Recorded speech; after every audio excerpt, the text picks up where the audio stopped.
Hi again. Welcome to our beekeeping equipment video. This video I'm excited to make. I'm hoping in this video I'm going to show you most of the different types of hives that are available to you so that you can make the best decision on buying the hive that suits your needs and your abilities rather than just buying a hive that has the slickest marketing video or is the one that you've been told you have to have because that's the one that most beekeepers have. I'm also going to show you all the basic beekeeping equipment that you need when you're starting off beekeeping, and then we'll talk about some of the things that you don't need. I'm hoping by the end of this video I've saved you hundreds of dollars, more than the cost of this course, just in the fact that you've picked the right hive for you and you haven't wasted money on equipment that you don't need at the moment. So let's get into it. So the first thing we're going to look at is the types of hives that are available. These boxes here are all boxes that are part of Langstroth hives. Langstroth hives are the typical hives you see with multiple boxes stacked on top of each other in this rectangular design. Flow hives are Langstroth hives like these with a special flow trademark contraption that sits on top, and that's for extracting honey. The base of them is still the same as a Langstroth hive. So Langstroths come in either 8 frame widths or 10 frame widths, and you can get them in multiple size boxes. You can see here. Generally, this is a full depth size box. The only other size that I use are these ones here. These are called ideals. There's a few others in between. I suggest you focus on these two sizes. The full depth is the standard ones. This is the ones that I keep all my bees inside of. When I'm looking to produce honey, I go to these ideal frames. And I do that because a standard 8 frame box like this one here takes 8 frames across. If these 8 frames are full of honey, with the box included, the weight is somewhere between 30 and 32, maybe up to 35 kilos. In a 10 frame, which is this wide, you're looking at 40 kilos. Now, when you think about these boxes being stacked on top of each other, the bees' pantry, where they keep all their food, is in the top boxes. So if you need to look at your bees down here in your brood boxes, the boxes where the bees are making baby bees, anything under a queen excluder, you have to get through your supers, your honey supers, which is the bees' pantry, which are on top. So you potentially are lifting somewhere between 30 and 40 kilos from a full box to move it off, maybe a second one to get down into your bees. That requires a lot of strength. Not everybody is capable of lifting that.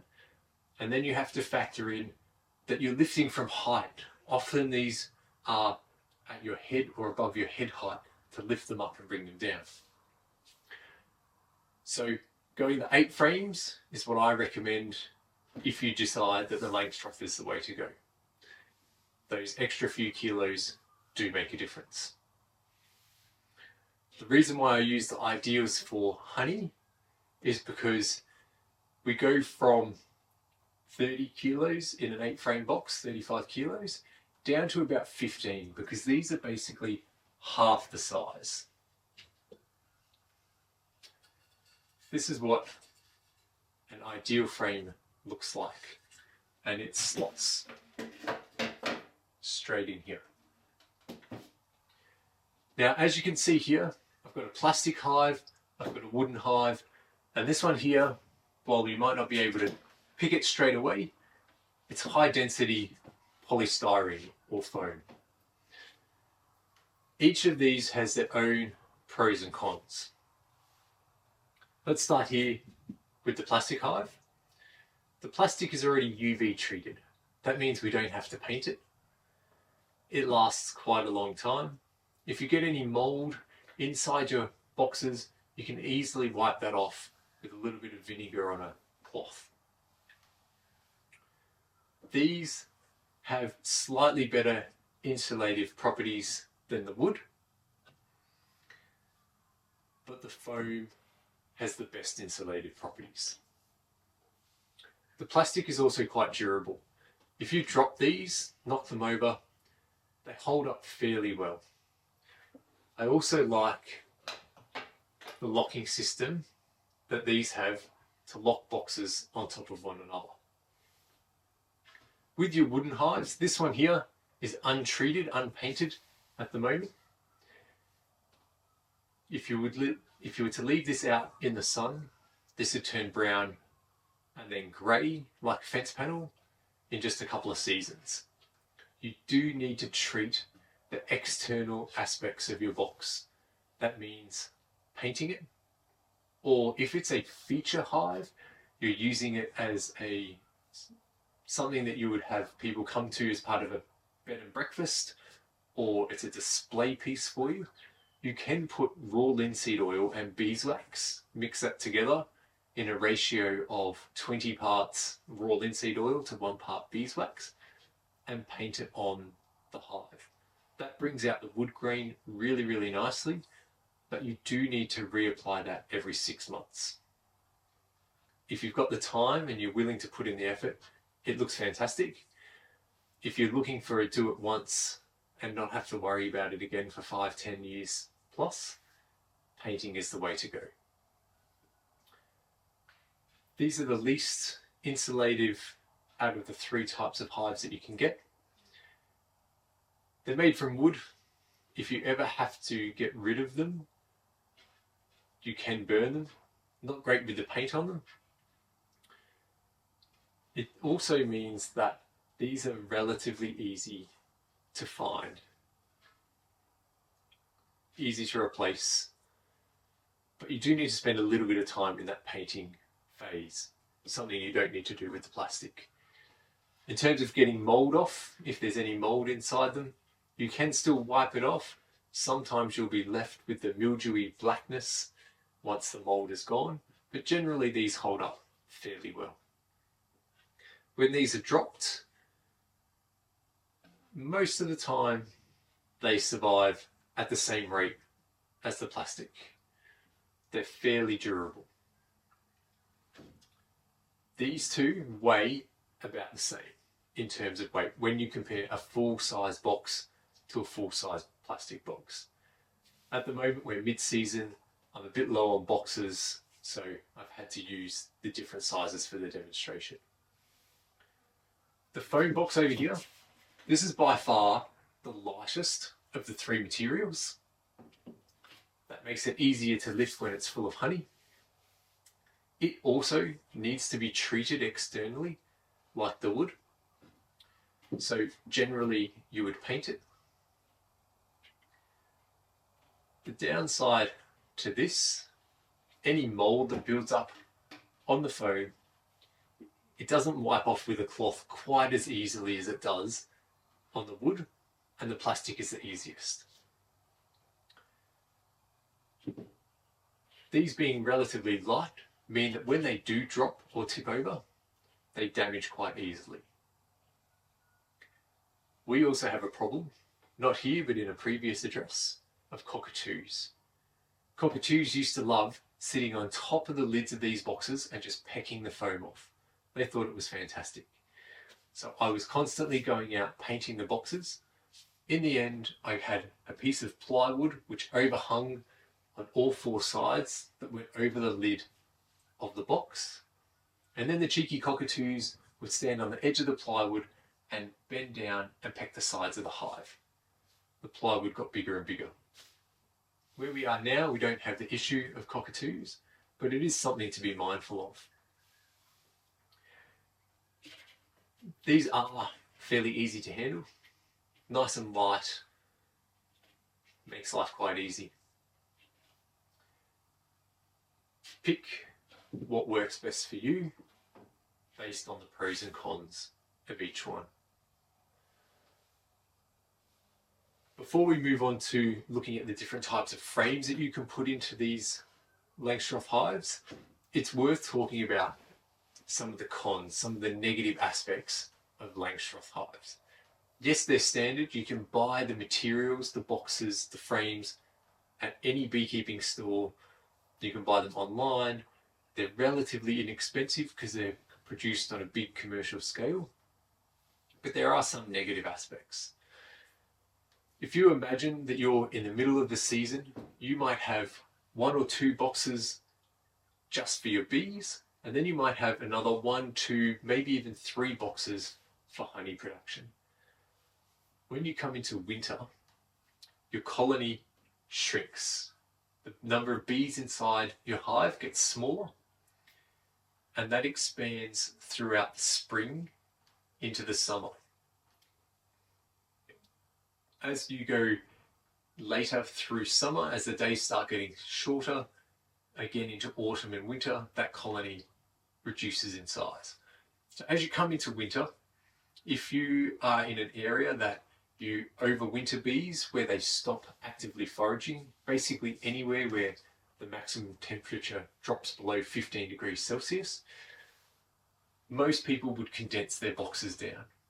So just before winter, you would have a look and you would go, okay, my bees need 1 box of space or 2 boxes of space for all of them, all of the honey that they need to get through winter. Any boxes above that, you need to remove. All of the frames, 8 or 10 frames in a box, you need to freeze those frames for 2 or 3 days to kill any pests or diseases that might be in there. And then you need to store those frames in an airtight container. So if you've got 1 hive and you go from 4 boxes down to 2, effectively you have 2 boxes plus 16 frames that you need to freeze and then store in an airtight container. If you're living in an apartment with a hive on your balcony, you might not have room to store that much. If you've got more than 1 hive, if you've got 4 or 5 hives, that then adds up in terms of space to store the equipment very quickly. So consider storage requirements when thinking about which hive to choose. Let's move on to the different types of frames you can buy. So generally speaking, when I'm buying ideal frames, I'm only ever buying them just like this, without wax and wire. That way, when I'm using them for honey production, I don't have a sheet of wax in there. It's all natural wax. I can harvest that and sell honeycomb, or I can cut it down and crush it and strain it and sell liquid honey. When you're first starting out, you could buy 4 of these waxed and wired frames, so your bees could start building straight comb, but it's not essential. For the rest of the video, we're just going to talk about full depth frames, just to keep it nice and simple and consistent. So we have a range of options. First of all is our unassembled frame that is not waxed or wired. This has now been assembled. You can buy these in boxes of 100, or you can buy them individually. Something like this is only going to cost you a couple of dollars. To assemble it, I just use a brad nail gun and shoot some nails through the sides or the tops to hold it into place.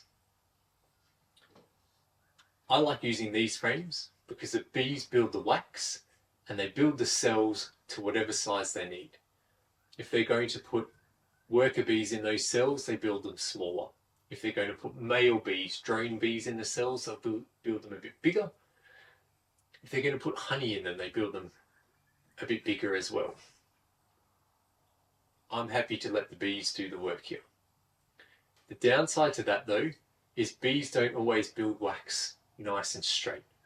If they've got a guide either side, a nice straight guide, If we do it this way, if they've got a straight guide here and a straight guide here, then this frame in here, the wax they'll build straight as well.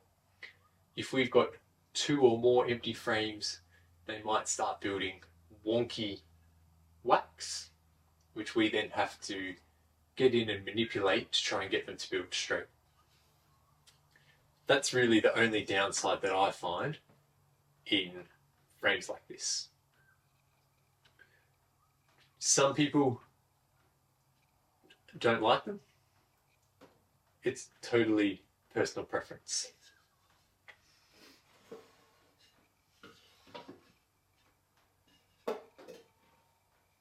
This frame here is what a wired frame looks like. If a frame is wired, it's also going to be waxed. This here is a sheet of foundation wax, or wax foundation. Generally, it is slotted on the wire like this. There is a groove in the top of the frame here that the wax slips into. And then the wax is heated slightly so it remains on these wires. Now, all of these cells on this waxed foundation sheet are all the same size. So if you're a commercial beekeeper, you know your bees are going to mainly have female bees because the cells are too small for the bees to build male bees. That's a good thing from a commercial perspective because you want more honey. Male bees mate with queens and eat honey. They eat your profits. If you're a hobby beekeeper, it doesn't matter if you have male bees. It's actually a good thing if you have male bees in your hive. So that's one reason why you wouldn't use the foundation. If you were making honeycomb or chunk honey, this is made from beeswax, but it is a bit thicker and you can feel that when you bite into it. So you don't want to have chunk honey or honeycomb with foundation sheets in it. If you're crushing and straining your honey, you then have to cut through and around all these wires, or come to the side, cut the wires, pull them out. If you've got a centrifugal extractor, one of the big honey spinners, then this is a good frame for you. The extra strength and support from the waxed foundation and the wire means that as those frames spin really quickly in that extractor, the honey and the wax doesn't blow out because of that extra support. In those unwaxed frames, there is a risk of blowouts, which then can make the spinner or the extractor uneven and cause it to vibrate and bounce a little bit. The other reason why somebody would buy a waxed and wired frame is so that the bees build nice and straight. So when I'm making nucleus colonies, starter colonies that you sell to other beekeepers, especially new beekeepers who are starting off, I do use these frames because that guarantees, almost guarantees, that the bees are building nice straight wax. Because they've got that starter, they just build the wax out of the wax foundation sheets. That creates uniformity, makes it really easy to put those frames back in. A frame like this, today's prices, you're looking about $10 a frame, as opposed to $2 for an unwaxed, unwired version. If you've got an 8-frame hive and you're buying 16 or 24 frames, that can add up very quickly.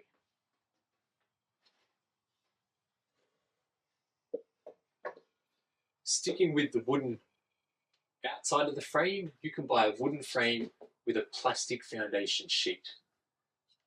This sheet is the same as the wax foundation sheet, except it's made from plastic.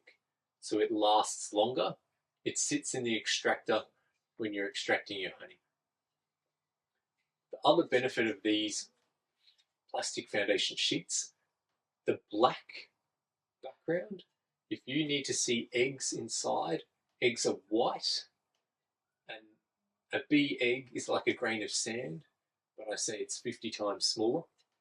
The first few days it sits up in the cell facing up, and then on about day 3 it drops over before it hatches. Seeing a tiny white grain of sand, but 50 times or smaller, in this black cell, the contrast is really easy. Besides for that, the only reason why I would buy one of these is if I had a centrifugal extractor. These cost about $6 to $7 these days, so they're slightly cheaper than the wax. In my experience, bees don't always build straight down. And you can see on this one, I'll turn it up this way as well, I have painted a little bit of wax on these cells to encourage the bees to use the cells. They can smell the wax and build out. But in my experience, often the bees won't build straight down. They'll build out and then across. So what happens there is you'll have a cell, a wax cell on the frame. Then you've got another layer in front of that, which has a cell facing the frame and a cell facing out. Now that doesn't meet code because we can only check what's going on in this cell here. We can't check what's going on in the cell behind it because we can't see it, and we can't see what's going on in the cell on the plastic because it's covered by that second sheet of wax. So in that instance, I have to cut that wax off and force the bees to start again. Once they have built on these frames and built straight, it's all good. Ideally, instead of just painting wax on these sheets, you would have a container of melted wax that you could dunk these sheets into so they were fully coated. The bees would be more receptive, more interested in drawing wax out on these frames. Moving on from plastic inserts, you can get an entire plastic frame. These days, even the bits of the frame up the top, you can buy those so that pests cannot get in there. The holes are too small or they're filled up completely. These cells again are all for worker bees, female bees. You can buy specific drone cells. Generally they are green in colour if you're trying to create colonies of drones because you're running a queen producing business. Not a huge fan of the plastic. Personal preference, again, a plastic frame is in the range of $6 or $7. These are durable, they last a long time. The wood can get damaged over time, so these do outlast the wooden frames.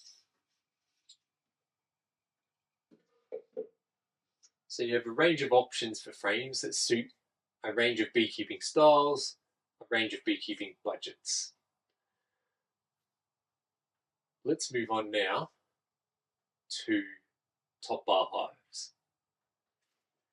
So this little top bar hive is one that I use to create nucleus top bar hives colonies from.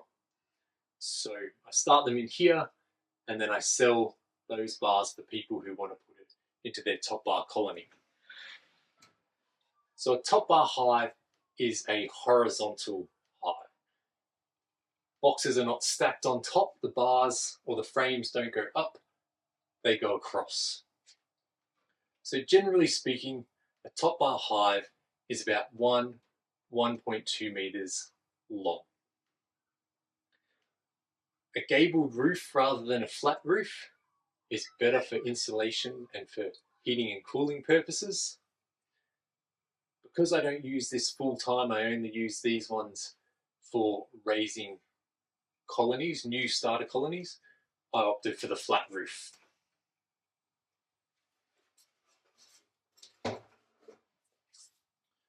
So this is what it looks like inside a top bar hive. You can see here all the bars cover the hive, there's no gaps in between. Straight away, that's one difference compared to the Langstroths that we just saw, where when those frames are together, there's a noticeable gap between them, which allows light and air to pass through. So when we lift the lid of a Langstroth hive, I liken that to lifting off the roof of your house. It completely changes everything inside the hive. There's light coming in, there's a change in temperature, and the bees go, what the heck is going on? And they become a little bit more agitated quicker. With a top bar hive, we're just lifting a couple of bars out at a time. And this is more like opening a window. Some light is coming through. There is a change in air temperature because the window is open, but it's not exposing the entire colony to that change. So in my experience, I find my bees in my top bar hives calmer than my Langstroth colonies. Now these are called top bars or Kenyan top bars because all the wax is built off of this top bar.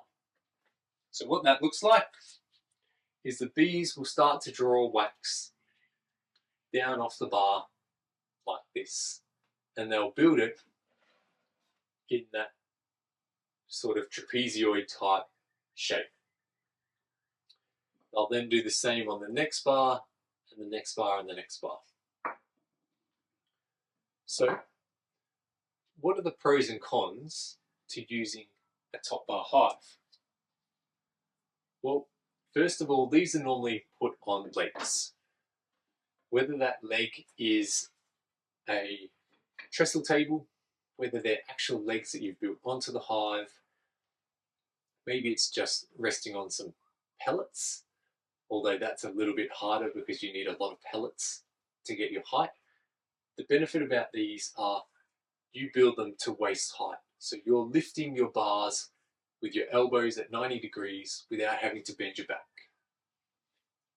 It's built to your height. You can build one of these using untreated pine for about 200, 250 Australian dollars. To buy a Langstroth hive, the pre-made kit, these days you're looking at about $400 plus, which gets you 3 boxes and generally unwaxed and wide frames to go with it. You do need some basic carpentry skills to be able to do this, and then there's the time involved as well, half a day to get it built.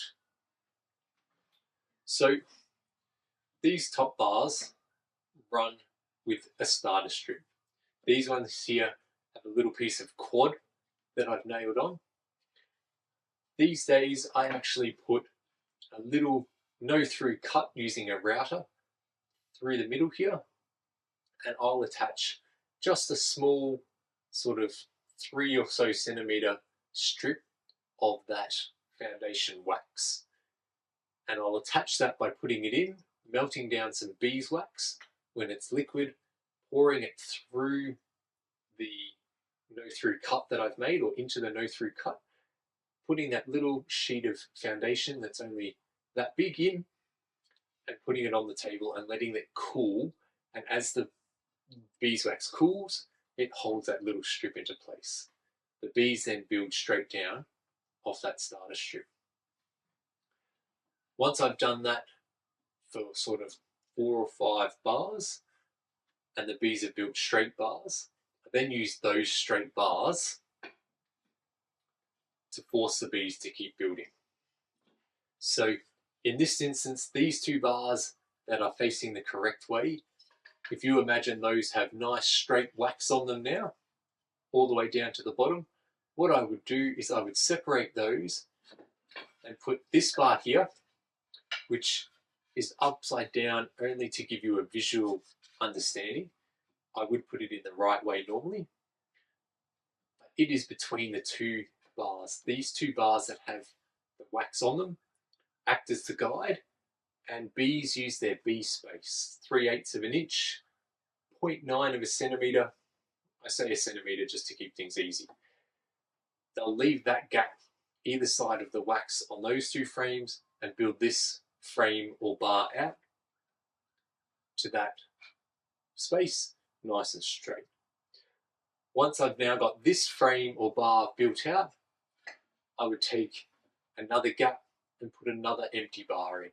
And that's how I go, ensuring that the bees are constantly building nice straight wax.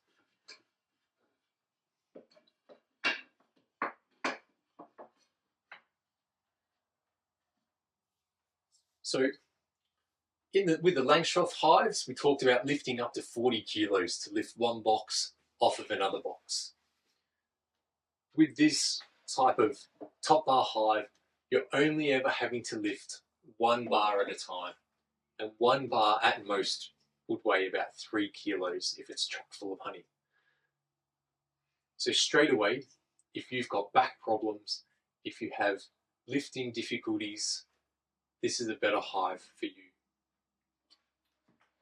If you have mobility issues and you're in a wheelchair, you could have a hive like this built where you can get your wheelchair underneath and then you can lift out one bar at a time.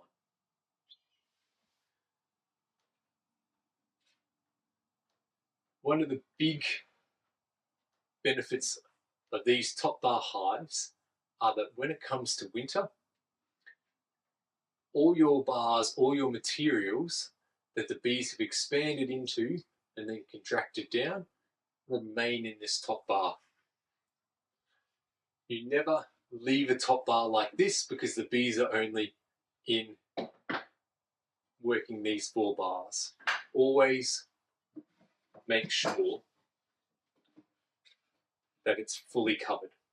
You don't have to store any hardware like you do with a Langstroth with your top bar hives. So if this is on your balcony, you don't have to worry about having another site during winter to store those extra frames and boxes. Being wood, again, you do need to paint or treat the outside of your hive. What you can find is if you don't check your hive often enough and the bees start building wax on bars that are not separated by guide bars, they might start building a little bit rounded. They then build the next sheet of wax or frame or bar of wax slightly more rounded to maintain that bee space, that 1 centimetre or so of space. Before you know it, the bees are building beautiful semicircles or rainbows across multiple bars. And when you go to take a bar out, you actually have to take 2, 3 or 4 bars to get all the wax off at the same time. That's against code. Our biosecurity code says we need to be able to remove each bar or frame individually to check the wax and the cells. So to combat that, you can check your hive a little bit more regularly, every 2 weeks or so. Some people will use a follower board, so a flat board. If their bees are currently on these 5 bars here, they might give them 3 bars extra of space and then put a follower board to contain the bees when their hive is actually this big. I don't use follower boards anymore. I used to when I started. I find that I don't need to. The benefit of having a hive, hypothetically, this top bar hive is this big. So it fits, say this is 16 frames. Generally speaking, all my top bars fit between 28 and 33 frames. But for the sake of this argument, our hive is this big. The bees are working this much here. This is all waxed bars. These bars here are empty bars.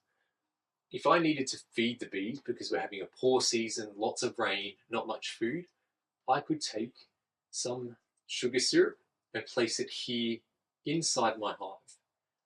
That way, the bees can come and get it and bring it back to the wax and store it straight away. I don't have to have the sugar syrup outside the hive where other bees from other colonies could come and take that syrup, could spread pests and diseases, and I'm feeding other people's bees. I know I put a litre of syrup inside this hive, this colony of bees is consuming that litre of syrup. So I don't use follower boards.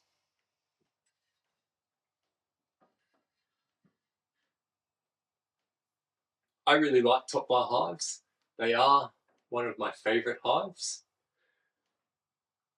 One of the downsides though is that at the moment top bar hives are not really standardised.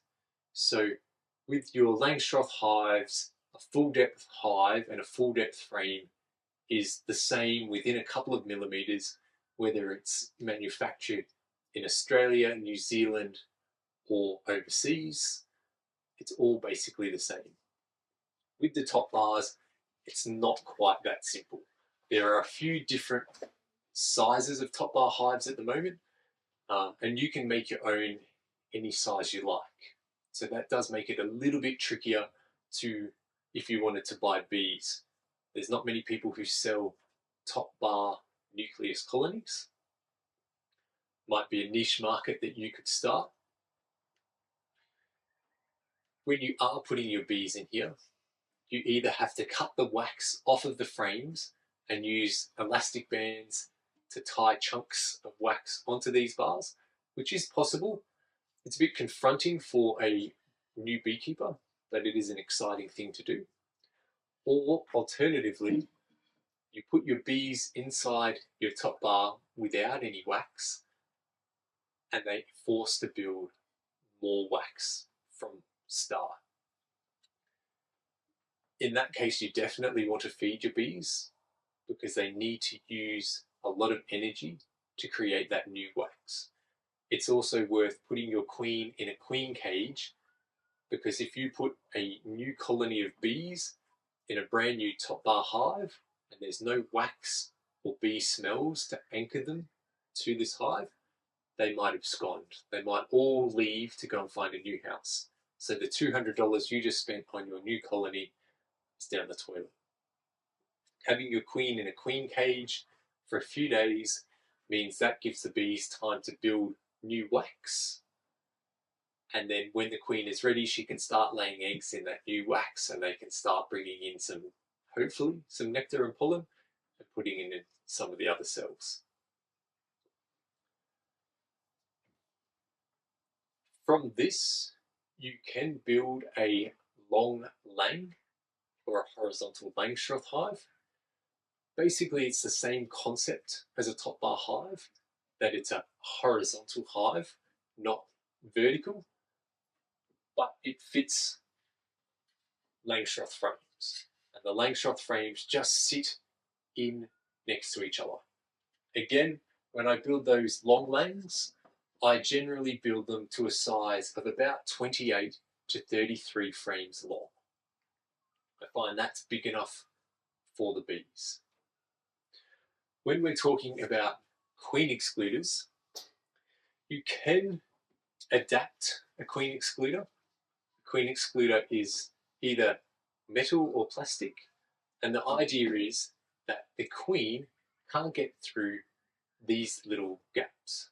A worker bee can, male bees can, but note, some male bees, their bodies are a little bit too fat for these gaps, and you do end up with decapitated male bees on queen excluders. It's one of the hazards of a queen excluder. It doesn't decapitate all the male bees, but some, unfortunately, do get stuck in them. Queen is not supposed to be able to pass through here, and in most instances, that works. You can see straight away here, this standard queen excluder does not fit a top bar hive. So you do need to do some modifications. And generally, if I'm putting a queen excluder in a top bar hive, I would use a plastic queen excluder because they're much easier to cut. And then you would cut it in the shape of the hive, generally with a routed cut on each end so that the frame slots in, the queen excluder slots into the actual hive itself.